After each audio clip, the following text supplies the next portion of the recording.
قلنا قبل كده كتير وبقول كل يوم في العيادة للمرضى بتوعي: بطل زعل ونكد وتوتر وقلق عشان ده ممكن ينشط المرض. الرد دايما بيبقى: مش هينفع. ليه؟ لأن الحياة صعبة وأنا خايف.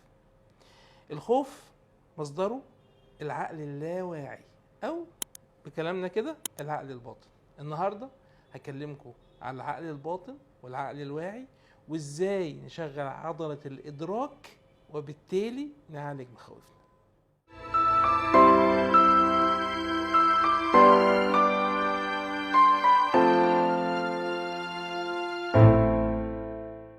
أهلا وسهلا بكم في دمتم سالمين.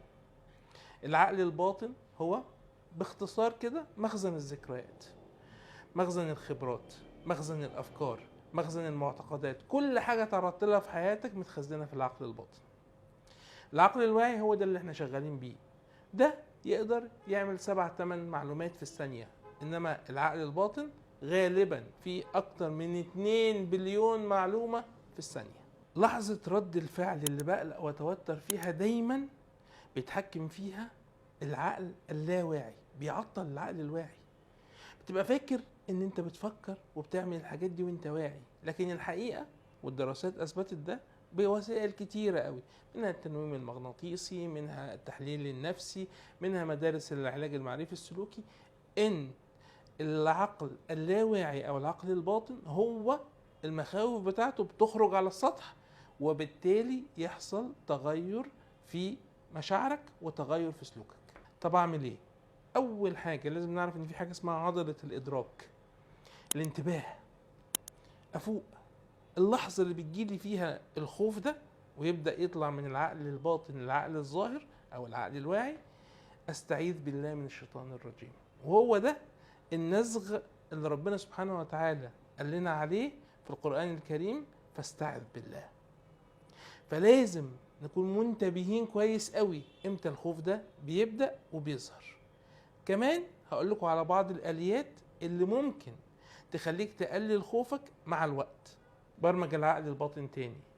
يعني ايه؟ يعني حط ذكريات جديدة، اعمل حاجات جديدة، سافر. مصطفى محمود الله يرحمه، الدكتور مصطفى محمود له كلمة يقول لك: أنا كنت بسافر خارجيا وداخليا.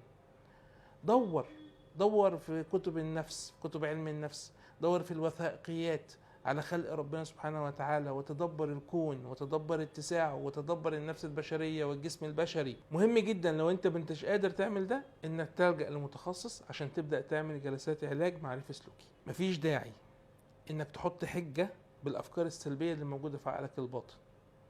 خليك صريح مع نفسك، لازم تتغير، لازم تحاول تتغير. اعمل ايه يعني يا حسام؟ 1: شتت نفسك، خلي عضلة الإدراك تشتغل. 2: خليك ملهم، حاول انك تساعد الناس التانية، تشغل نفسك بغيرك.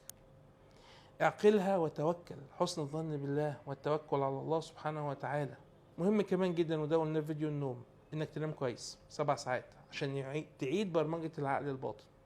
مهم كمان قوي، وقلناها برضو في فيديوهات قبل كده، النجاحات الصغيرة المتكررة، الروتين، كل يوم اقرا صفحة، اللي هو الورد اليومي بتاعنا سواء في الاذكار او في القرآن. لو تفتكروا ممكن نضيف له ورد كمان علم قراية، بحيث اننا كل يوم يبقى عندي نجاحات صغيرة متكررة.